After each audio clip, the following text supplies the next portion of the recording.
La Facultad de Educación presenta Querido Docente, un podcast de UNIR en colaboración con Canva para Educación. Presentado por Fran Quesada.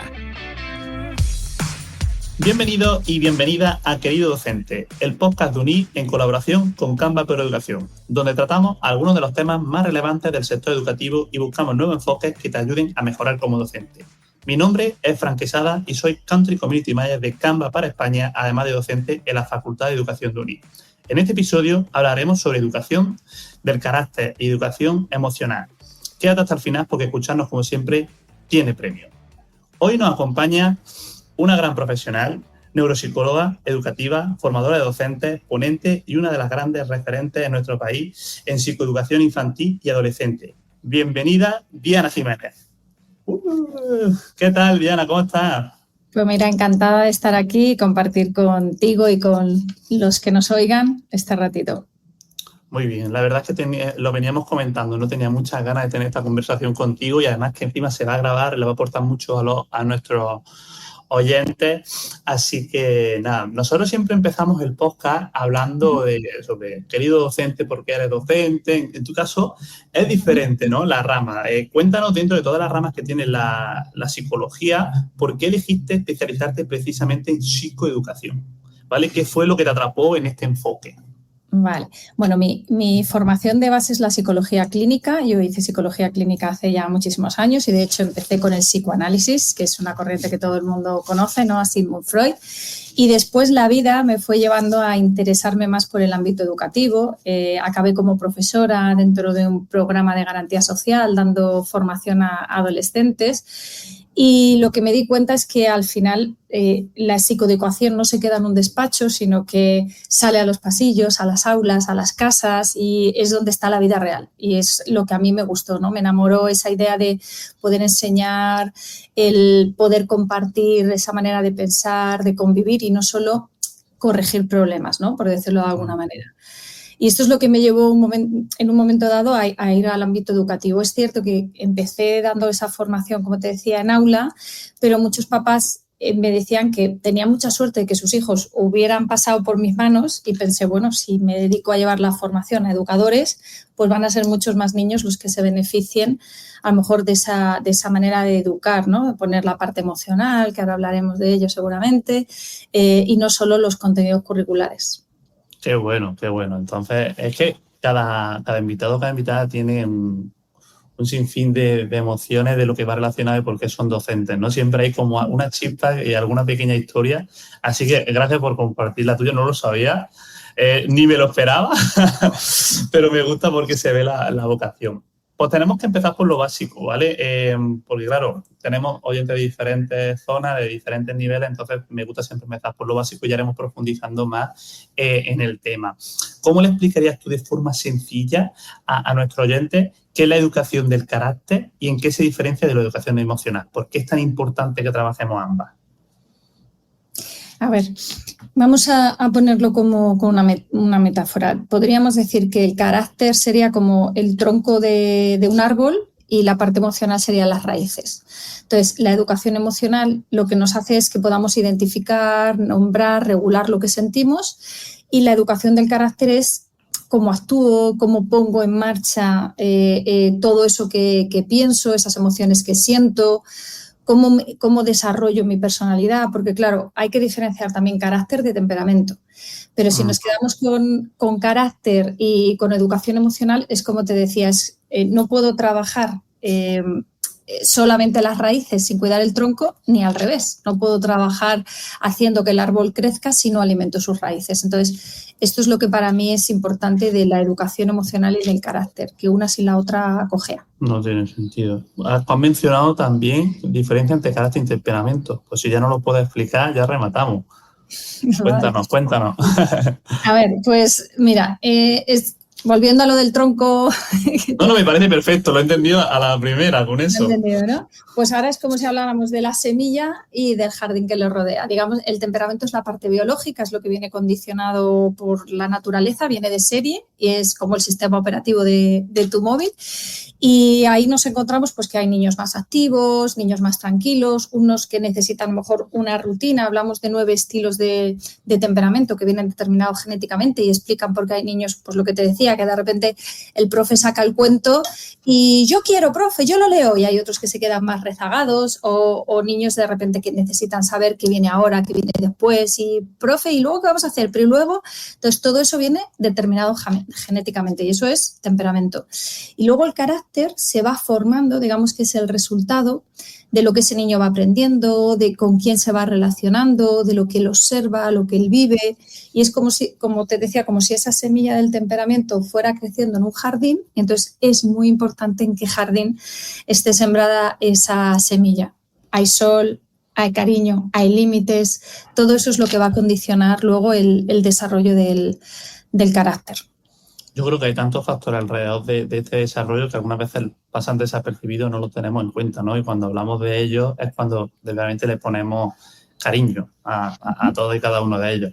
Hablabas también de niños, del resultado que era el carácter. Voy a coger la palabra niño y va a ser por ahí por donde tire ahora. Yo soy muy preguntón, yo creo que por eso estoy aquí presentando este podcast, ¿vale? Pero la siguiente pregunta sería eso, ¿no? ¿Cuáles dirías que son esas cualidades del carácter esenciales que debemos ayudar a desarrollar en los niños? Cualidades esenciales, ¿no? Sí. Que nosotros querríamos desarrollar en los niños. A ver, primero de todo, una de las cosas que tenemos que saber es que no hay 2 niños iguales, que hablamos de 9 estilos de temperamento, pero que luego se van desarrollando de manera diferente en los niños precisamente por esto que te decía del carácter, porque no es lo mismo el que tengas un padre que eduque con un estilo, un educador, el ambiente en el que te rodeas. Entonces, lo que tenemos que tener en cuenta es que esas cualidades del carácter que yo quiero desarrollar básicas o esenciales, por ejemplo, en la disciplina positiva decimos que son habilidades esenciales para la vida y estaríamos hablando de desarrollar la responsabilidad. Todos queremos que los niños sean responsables. Siempre me viene a la cabeza, fíjate, un chiste que me hace mucha gracia, de yo como madre siempre he querido que mis hijos sean responsables y ahora me llaman todos los días del colegio diciéndome que mi hijo es el responsable de que se haya roto la portería y que es el responsable. Bueno, pues cuando hablamos de responsabilidad hablamos de que sean niños que tomen buenas decisiones. Entonces, esto es como una cualidad de carácter esencial, que sepan tomar buenas decisiones, que sean empáticos, que puedan ponerse en la piel de los demás, en sus compañeros, que sean perseverantes, porque hoy día, por ejemplo, hablamos mucho de la importancia de la cultura del esfuerzo, el que pongan de su parte. De hecho, esto está muy relacionado con la resiliencia. Hablamos mucho de que venimos de una generación donde hemos aprendido la resiliencia porque nos hemos enfrentado a situaciones difíciles y ahora estamos en un momento en el que no queremos que los niños sufran, queremos que solo sean felices y sin darnos cuenta les estamos privando de desarrollar esa cualidad de carácter que es la resiliencia, que es necesaria y que además hace un carácter más estable y más fuerte. La gratitud, a mí, por ejemplo, me parece fundamental la gratitud y de hecho yo me quedaría con esa casi de mis preferidas. Qué importante es enseñarles a los niños a agradecer, a ser agradecidos, a valorar lo que tienen, porque desde ahí yo creo que te puedes dar cuenta, puedes desarrollar la empatía para que todos los que te rodeen también se puedan sentir agradecidos. Por ejemplo, la honestidad y luego una cualidad que seguro que valoran mucho los profes es el autocontrol, ¿no? El que nuestros alumnos sean capaces de... Decía Roberto Aguado, que me gusta muchísimo, que decía que siempre decimos, no, es que queremos que los niños sean felices, que estén contentos. Y decía, pues intenta dar clase en un aula con 20 niños todos contentos. Entonces, bueno, me quedo con ese autocontrol también. Sí. Pues la verdad es que cada cosa que me comentan me vienen muchas preguntas. No sé si no va a salir muy largo el podcast, pero te voy a preguntar la siguiente, ¿no? Hablabas de la autonomía de los niños, ¿no? Muchas veces los adultos queremos que sean responsables, que sean autónomos, pero creo también, o mi sensación aquí como docente o es docente, es que hoy en día las familias le resuelven todo. ¿qué hábitos, rutinas tú puedes recomendarle a la gente para que sus niños sean más autónomos, desarrollen esa autonomía emocional y tengan esas responsabilidades desde pequeño? Porque, te digo, esto es una opinión personal, cuando en mi último año de docencia veía que los padres le hacían muchas cosas, ¿no? La típica situación de ¿a quién le pongo la nota? ¿Al niño o al padre? ¿No? Pues creo que va por ahí, ¿no? Cuéntame. Sí, esto me lo encuentro yo cuando estoy en el parque y oigo a las madres que dicen, no, nos tenemos que ir, que tenemos examen. Y digo, ay, no sabía que te habías vuelto a matricular.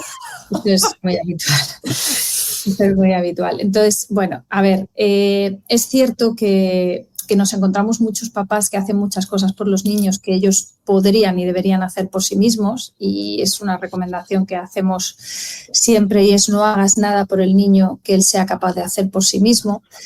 Y claro, muchos papás lo hacen porque, fíjate, Fran, estamos en un momento en donde hemos creado una cultura del hacer. Los padres están muy fuera de casa, trabajan muchísimo, no tienen tiempo y han entendido que la manera de ser un buen padre es haciendo cosas por sus hijos. Entonces, bueno, me quejo, pero no me cuesta nada vestir a mi niño por la mañana. Me quejo, pero no me cuesta nada darle de comer. Y entonces, sin darnos cuenta, estamos haciendo que los niños efectivamente no saquen todo su potencial. Entonces, ¿qué recomendaríamos? Pues por un lado, por ejemplo, que los papás por las mañanas ayuden a que sus hijos se vistan solos. ¿Cómo pueden los hijos vistiéndose solos? Dándoles opciones limitadas.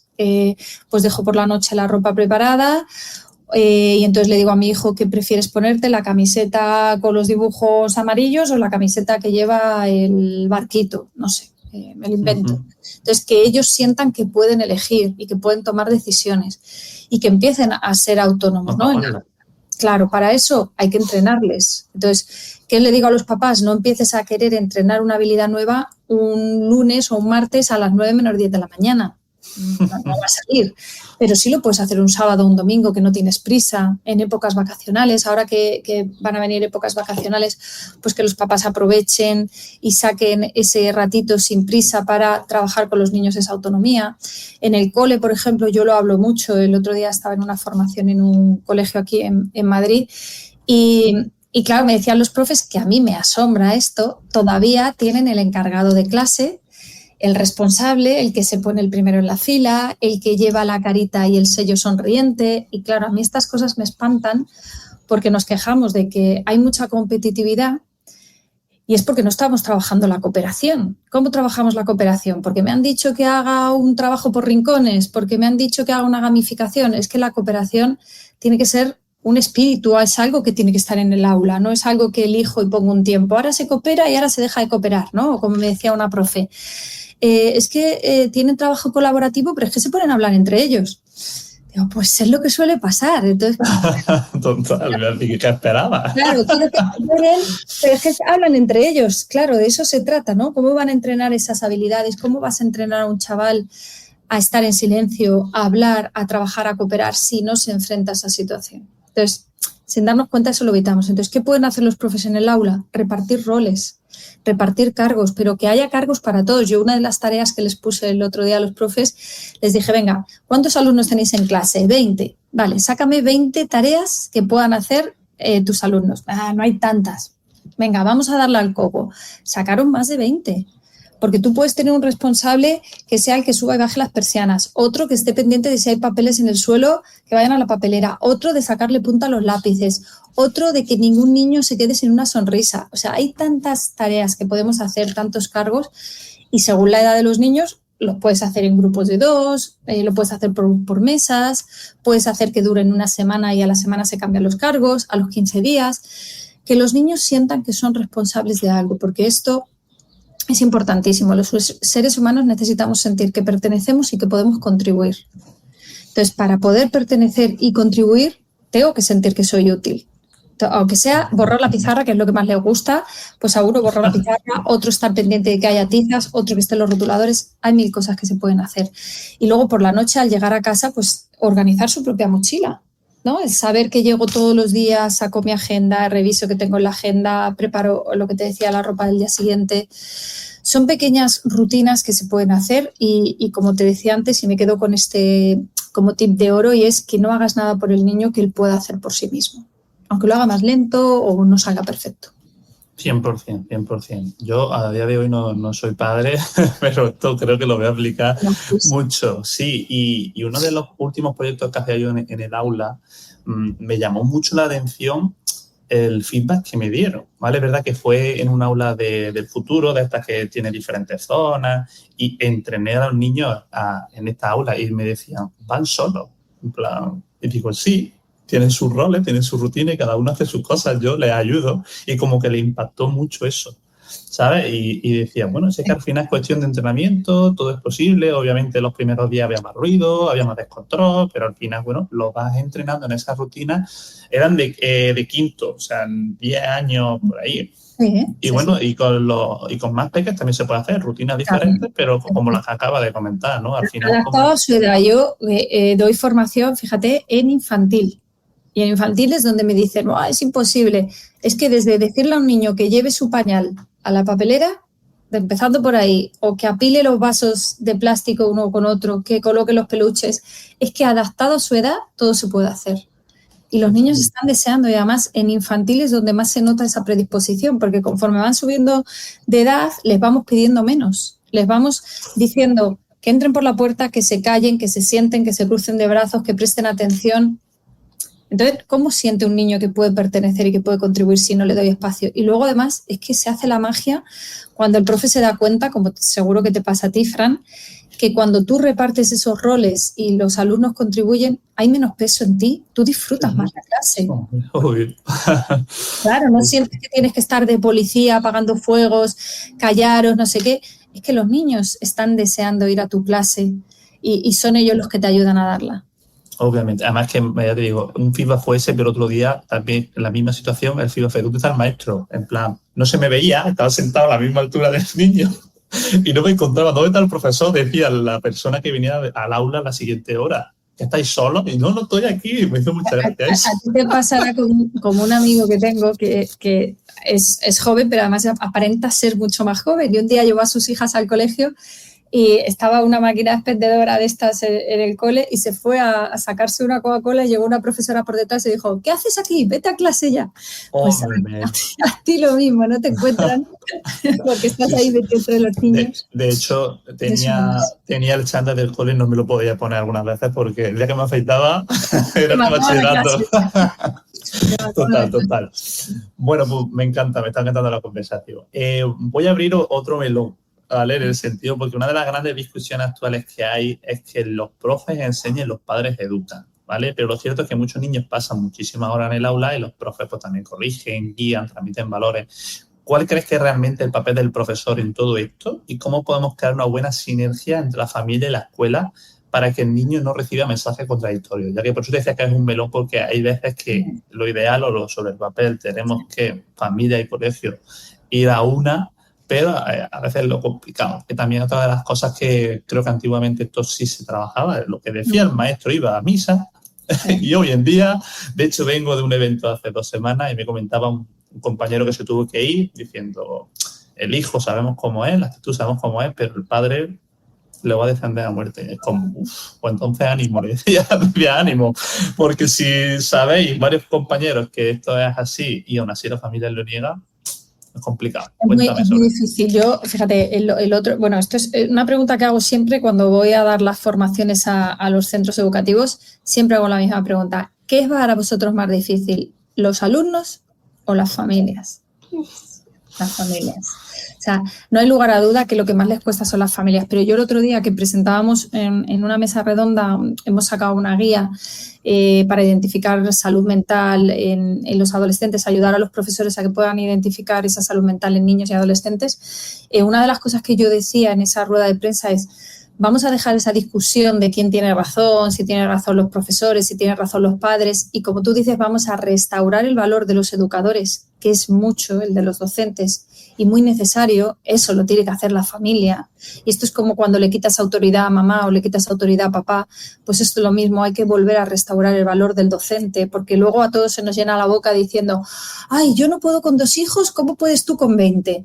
Vale, pues demuéstramelo cuando tu hijo llega a casa y te cuenta algo, ponte también de mi lado. ¿vale? Yo no estoy diciendo que tengas que elegir a uno u otro, pero que lo pongas en tela de juicio, que lo pongas en duda y que cuando el niño llegue y te diga, pues ha pasado esto en el aula, que digas, bueno, cuéntame más y qué crees que ha podido llevarle a tu profe a hacer eso, ¿no? Que indagues, sobre todo por lo que digo, para que le des al profe el lugar que tiene que tener. Luego ya tú como adulto podrás ir a hablar con el profesor, podrás estar más de acuerdo o menos de acuerdo, pero como insisto en esto, a veces se nos olvida que tanto educadores, docentes como padres quieren lo mismo y es que quieren lo mejor para el alumno.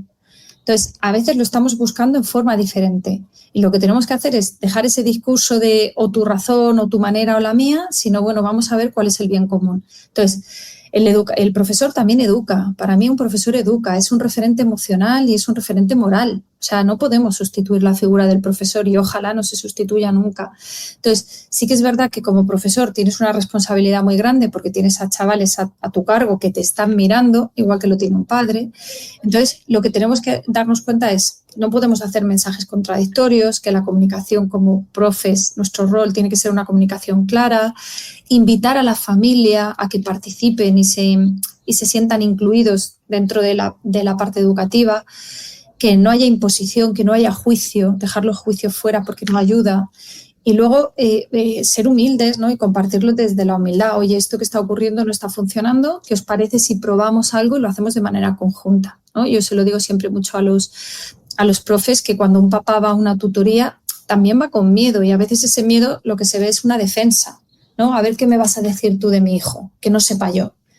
¿No? Pero cuando tú te ganas al padre y le dices, mira, estoy muy interesado en tu hijo, he visto esto, los padres se relajan y es como, vale, o sea, estás de mi parte. Y eso yo creo que es... Pero también es verdad, y esto es cierto, Fran, que cuando un profesor se prepara y hace su carrera, esto no se le enseña. Entonces también hay que ser... Entre muchas cosas. Claro, entonces también tenemos que ser compasivos con nosotros mismos. Hay profes que están haciendo más de lo que deben y más de lo que les compete. Totalmente. Además que, bueno, yo tengo 8 años de experiencia como docente y he pasado por tantas cosas, no quiero ni pensar los docentes que deben... Bueno, mi madre se acaba de jubilar, ¿no? Habrá pasado por tantas cosas. Y te dirá cómo ha cambiado todo en estos años, ¿no? Eso, venía justo a decir eso, ¿no? Que hablamos de 3 años de carrera ella, yo 4, la experiencia diferente, los colegios diferentes, yo he pasado por varios coles, diferentes claustros, al final... Muchas cosas no se enseñan en la carrera, sino que se aprende verdaderamente con la experiencia. Y bueno, si nos encontramos con una familia, ya no que sí nos apoye a nivel de centro, pero que esté desestructurada y que el niño encuentre 2 realidades totalmente distintas, lo que es el cole y lo que es la casa, por decirlo de una manera. ¿Cómo podemos ayudar a ese niño a disfrutar del momento de aula? Vale, pues por un lado lo que decía, nosotros sirviendo de puente, ¿vale? Como educadores, sirviendo de puente sin imponer, queriendo conocer realmente, hacerlo desde la honestidad. Oye, ¿cómo lo estáis trabajando en casa?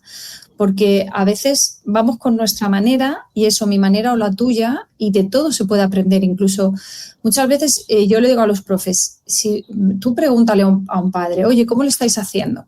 Te dice, de esta manera. Bueno, ¿quieres que probemos así en el aula? Hay muchos que te van a decir que no. Hay muchos que te dicen que lo hacen así porque no quieren discutir, porque no tienen fuerza, porque no saben hacerlo de otra manera. Y ahí es donde nos encontramos la manera de poder trabajar. Oye, ¿qué te parece si probamos esto? Si me vas contando si te funciona o no, si vamos observando que el niño mejora. Y luego también hay que reconocer que hay familias, y esto es así porque me lo cuentan, que no quieren, por lo que sea, ¿no? Y los profes se encuentran con un muro. Entonces, lo que yo les digo a los profes es, tú haz lo que puedes hacer con lo que tienes y quédate tranquilo con eso, porque al final lo que se van a llevar los alumnos es tu esencia y lo que van a recordar es a ti, no van a recordar el contenido curricular, no van a decir, pues el profe daba las derivadas, no sé, mirándonos a los ojos, o van a recordar cómo les hacías sentir. Y al final es lo que se van a llevar y todos lo sabemos. Todos hablamos del profe que recordamos y o lo recordamos porque no nos gustaba absolutamente nada o por todo lo contrario. Entonces, conectar con nuestro alumno y saber que yo, mientras te tengo en el aula, es una segunda oportunidad que te puedo dar que a lo mejor no tienes en casa. 100%. Hay que hacerle disfrutar totalmente. Ya sea en cualquier metodología, ya sea cualquier recurso, ya sea cualquier cosa, pero sacarle sonrisas, que se lo pasen bien y que se evadan un poco de eso que luego tienen en casa.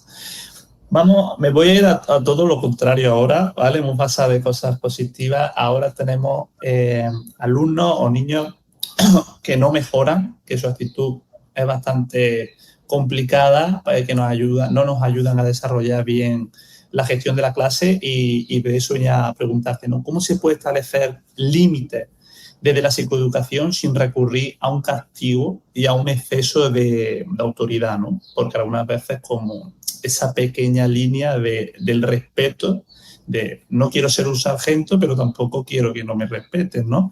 ¿Nos podría dar algún consejo, algún ejemplo práctico para que los profes lo puedan aplicar? Mira, hay muchos profes que tienen mucho miedo precisamente a que los niños pasen los límites y entonces adoptan el rol de ese profesor de cátedra que llega con distancia, no quiero que sepan nada de mi vida porque no quiero que lo usen en mi contra. Y ya se ha demostrado y se sabe que un profesor cuanto más humano es, más va a conseguir de sus alumnos. Entonces, ¿qué es lo que podemos hacer para establecer esos límites? Establecerlos con claridad, con conexión y con consistencia. Entonces, si lo dices, dilo en serio y si lo dices en serio, cúmplelo. Entonces, ¿qué tenemos que hacer los profes? Pues si yo soy honesto conmigo mismo, si soy una persona clara, si conecto con mis alumnos, voy a obtener mucho más de ellos. Entonces, es mucho mejor llegar a un aula y decir, chicos, hoy tengo un día, mirad lo que me ha pasado. Iba a salir de casa y de repente he visto que mi perro había vomitado. Vengo de llevarlo al veterinario y estoy pensando en que aquí, mientras estoy dando la clase, que no sé qué va a pasar. Vas a conectar con los que tengan mascotas, vas a conectar con los que hayan perdido algún animal, vas a conectar con los que sean más sensibles. O sea, se van a dar cuenta de que eres humano y que tienes dificultades y problemas como ellos. Y además les vas a dar la oportunidad de que ellos te puedan ayudar. Y no hay algo más valioso para una persona que sentir que tiene algo que aportar. Entonces, si yo desde ahí, desde la humildad, llego, les digo, chicos, hoy me va a costar dar la clase, si después pego un grito, les puedo decir que no es justificación, pero sí les puedo decir, chicos, ¿os acordáis que os dije cómo venía esta mañana? Tengo la jarra que me voy a desbordar. Venga, ayudarme, que me habéis ayudado otras veces. Eso es una varita mágica. Cuando los profes me dicen, ¿cuál es el...? Eso es una varita mágica. ¿Cómo marco no, es que se me suben a la chepa? Por lo que digo, es que se nos olvida que podemos ser firmes y amables al mismo tiempo. La firmeza son los límites, y yo voy a poner unos límites, y la amabilidad es la forma en la que pongo esos límites. Entonces, hay muchos profes que, como no quieren ser autoritarios, se van a la permisividad. Chicos, porfi, hacerme caso, ay, es que no me hacéis caso. Eso no funciona. Pero si yo soy contundente y digo, que lo que toca ahora es estar en silencio y prestar atención, son 10 minutos. Venga, sois capaces, vamos a poner aquí un crono y lo vais viendo. 10 minutos de foco. A ver, atención, pizarra, apuntar. Firme y amable al mismo tiempo. Lo que toca ahora es esto. Sé que queréis estar de juerga, perfecto. Si acabamos a tiempo, os doy 10 minutos para contar un chiste. Y ahora vamos a lo que estamos. Fin, ¿vale? Cuando yo quiero modelar en mis alumnos algo, yo valido sus emociones. Sé que estás enfadado y en esta clase no gritamos. ¿De qué manera puedes hacernos entender que estás enfadado sin hacerte daño a ti ni hacer daño a los demás? ¿Quieres tomarte un ratito, te calmas y después continuamos o después hablamos? Firme y amable al mismo tiempo. Totalmente. ¿Y alguna característica más que creas tú que un buen docente necesite para ser un modelo positivo en la educación del carácter de su alumno? Porque también de la manera en que nosotros actuamos, actúan ellos. Sí. Mira, una de las cosas que me preguntabas antes, ¿qué cualidades del carácter crees que son importantes en los alumnos? Y yo te decía el autocontrol. En los docentes también. El autoconocimiento y el autocontrol. ¿Por qué? Porque te digo, los profes no respiráis, hiperventiláis. Os pasáis el día cambiando de clase en clase, de actividad en actividad y cuando salen del aula hacen todos los profes. Os resoplan. Entonces, vamos a incorporar la respiración, que además ya la neurociencia nos dice que al cerebro hay que darle oxígeno, que hay que darle glucosa, que hay que darle movimiento. Entonces, cuando yo voy a entrar al aula, hago 3 respiraciones conscientes, ¿vale? Y cojo aire. y cojo aire contando hasta 4, lo mantengo hasta 7 y exhalo contando hasta 8 y lo hago por lo menos 3 veces. Y si a mitad de la clase siento que me estoy destapando, que me estoy desregulando, les digo, chicos, tiempo de respiración. Y lo contagio, porque te digo de verdad que llevamos un ritmo de vida que vamos con prisa, acelerados, y ya comeré, ya descansaré, ya respiraré. Y lo que vamos haciendo es forzar la máquina. Y al final esto es como una olla a presión, estallamos. Entonces, decirle a los profes que respiren, porque ellos se van a regular, pero es que además también baja el nivel del niño. Entonces, nos vamos a beneficiar todos. A veces, en lugar de acelerarnos y subir el tono de voz, hablar bajito. Empezar a darnos cuenta que si yo mantengo fuera el control, voy a conseguir el autocontrol dentro. Porque además el cerebro, en el fondo, es un poquito tonto. Entonces, cuando tú sonríes, el mensaje que le llega al cerebro es, si estás sonriendo es que estás bien. Y entonces se empieza a regular.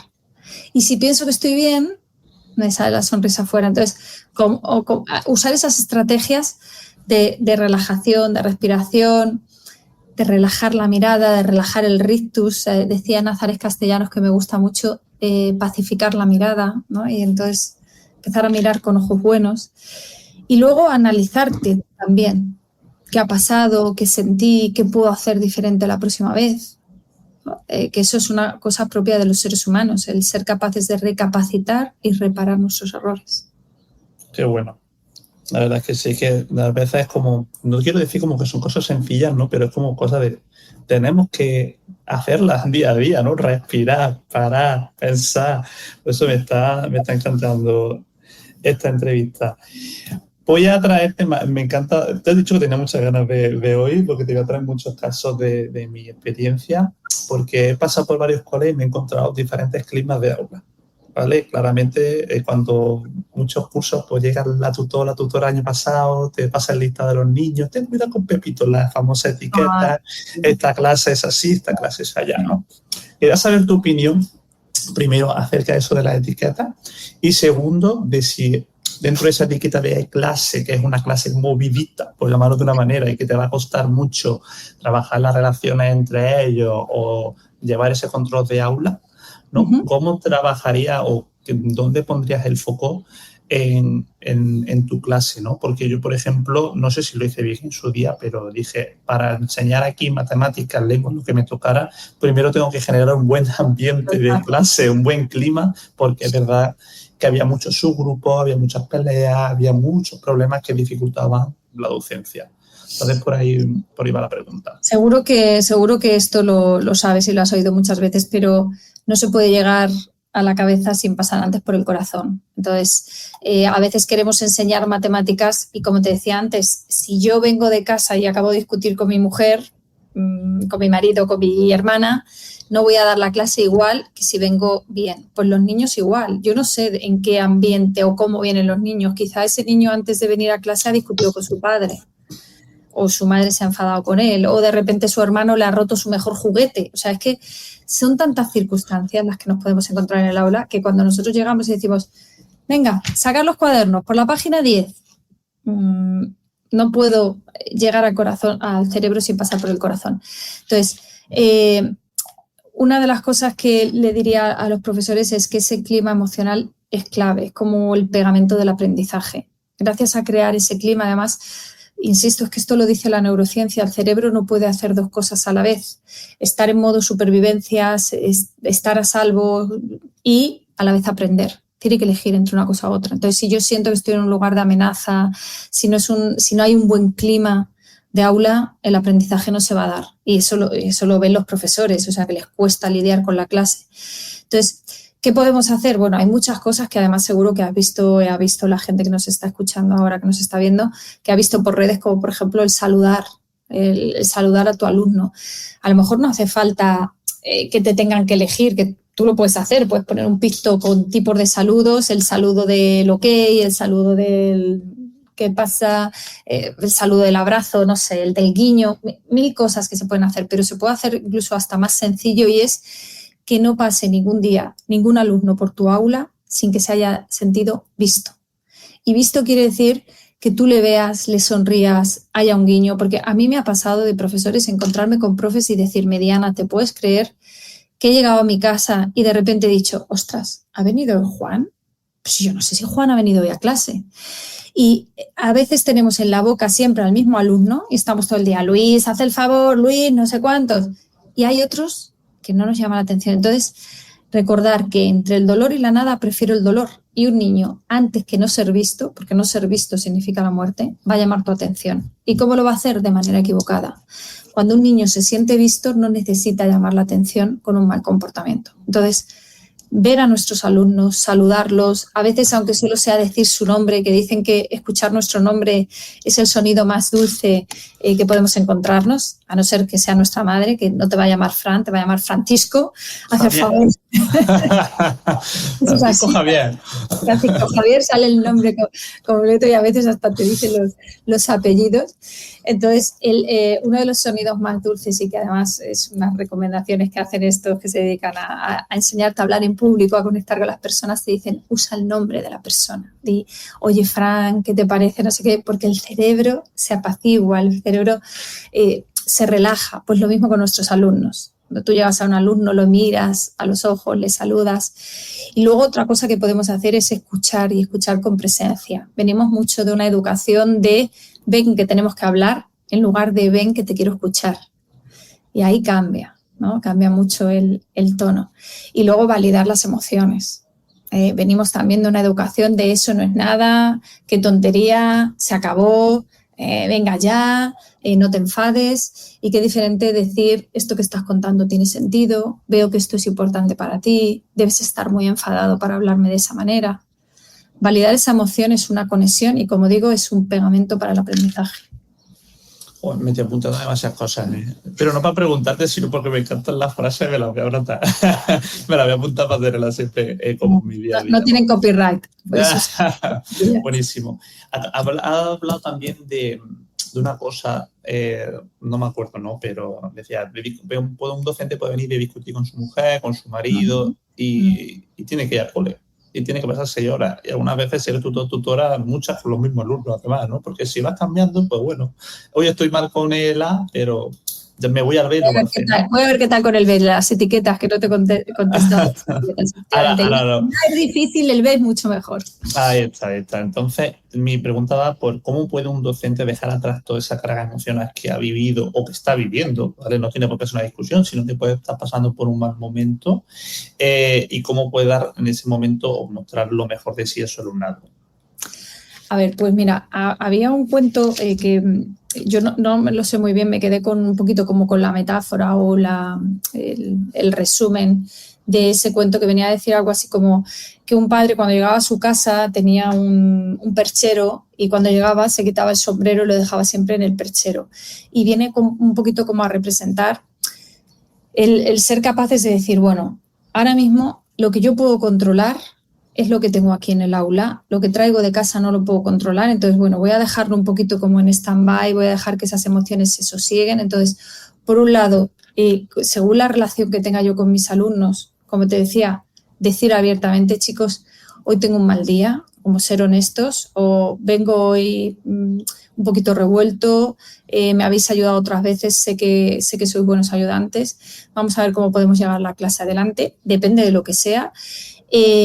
Y luego nosotros hacer ese acto de reconocimiento, decir, bueno, lo que me pasa en casa no tiene por qué afectarme a lo que me pasa en el aula, voy a intentar hacer ese parón, o sea, lo pongo en cuarentena. He discutido con mi pareja, estoy pensando en separarme y bueno, es una situación difícil, ahora no puedo tomar ninguna decisión, voy a hacer lo que se me da mejor hacer, que es dar clase y dar el contenido a mis alumnos.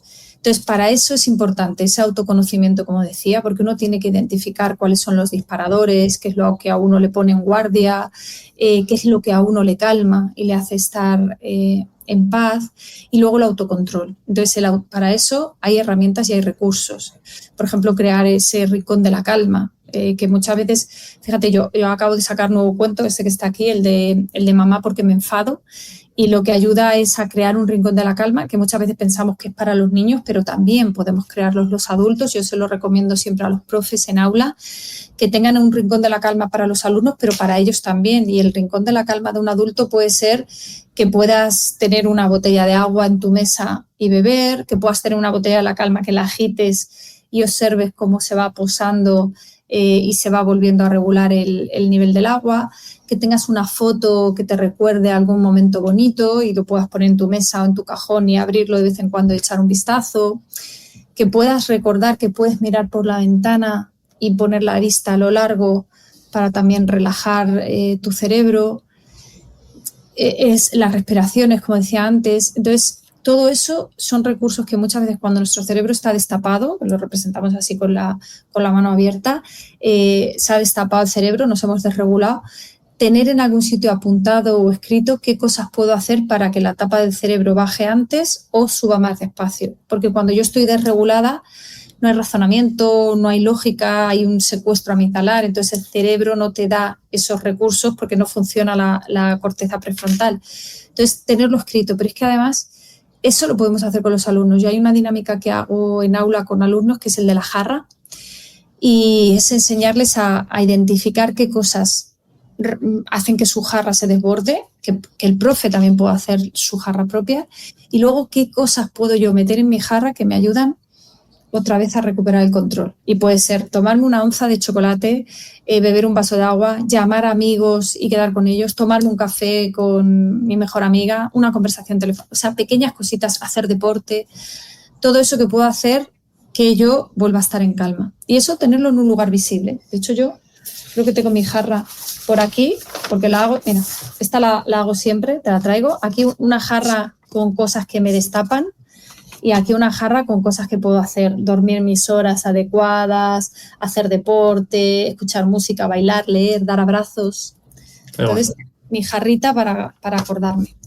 Qué bueno, qué bueno. Pues estamos llegando al final, ¿no? Se me ha pasado muy rápido. Se me ha pasado muy rápido, está súper a gusto. Y bueno, comentarte que, como saben, en este podcast estamos en colaboración con Canva y siempre todos nuestros invitados nos traen un recurso para compartir dentro de la comunidad docente. Cuéntame qué más traes. Cuéntame ¿Qué te he traído? Bueno, yo he traído algo que no es mío, pero estoy muy orgullosa de haber formado parte y es una guía de salud mental en el aula, es una guía práctica para docentes. Para mí esto es oro, o sea, tenía muchísimas ganas de que viera la luz, la presentamos hace poquito y es una guía donde los profes van a poder identificar situaciones de riesgo en el aula, porque como te decía, cada día son más las situaciones complejas que los profes se encuentran en su aula y muchas veces los profesores me dicen, Diana, es que estoy haciendo de psicólogo, es que estoy haciendo de bombero, estoy apagando fuegos y no estoy preparado para ello. Entonces, hay muchos que se sienten muy impotentes y que se sienten desbordados. Entonces, esta guía les va a ayudar primero a identificar, después también a prevenir y después también a poder derivar cuando las situaciones se escapan de nuestras competencias, porque como digo, un docente no tiene por qué hacer labores que no le corresponden, pero sí que es verdad que hay muchos docentes que han elegido esta profesión por vocación, porque es una profesión muy vocacional, tienen mucha empatía, mucha sensibilidad y están sufriendo y los padres yo creo que no lo saben, pero hay muchos profes que se llevan el sufrimiento de sus alumnos a casa y se están dando cuenta que algo no funciona, algo no va bien. Entonces esta guía además es una guía con recursos prácticos, con enlaces a web, es una guía totalmente gratuita, descargable, que incluso si alguien la quiere tener en formato papel la pueden pedir y se les hace llegar para que las tengan en el centro.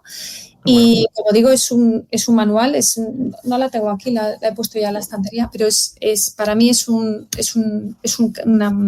guía de cabecera para recurrir a ella, porque nos habla de esto que hemos hablado, de la conexión, de cómo empatizar, de cómo validar emociones, de cómo intervenir con malas contestaciones, malos hábitos, lesiones, todo lo que te puedas encontrar en el aula lo hemos abordado ahí. Buenísimo, pues millones de gracias. El recurso y la comunidad estarán juntadas en el link de la descripción y nada, gracias Diana por acompañarnos y por ayudarnos a guiar de esta conversación tan cercana, cómo podemos llevar la educación emocional con los más pequeños. Por último, también recordar a nuestros oyentes que en Querido Docente, ¿vale? Apostamos por el desarrollo continuo y por ser oyentes de este podcast tienen 5% de descuento en cualquier máster de UNI. Y que hasta aquí nuestra conversación de hoy. Millones de gracias otra vez. Soy muy pesado de dos gracias, pero hay que ser agradecido. Ha sido un placer y aporta muchísimo valor a nuestro podcast. Y que nos vemos en otra, ¿no? Seguro. Ya sabes, yo encantada. Yo no sé si es el acento, la gracia que tiene, el salero, la cercanía, que da gusto hablar contigo. Sí, una cosa, mira. Me he sentido muy a gusto y nada, y espero que sea de utilidad para las personas que lo escuchen. Muy bien, muy bien. Pues nada, os esperamos en el siguiente episodio. Un abrazo. En UNIR apoyamos la formación continua de los docentes. Por eso, si escuchas este podcast, tienes un 5% adicional en nuestros másteres de educación, porque tu vocación merece seguir creciendo.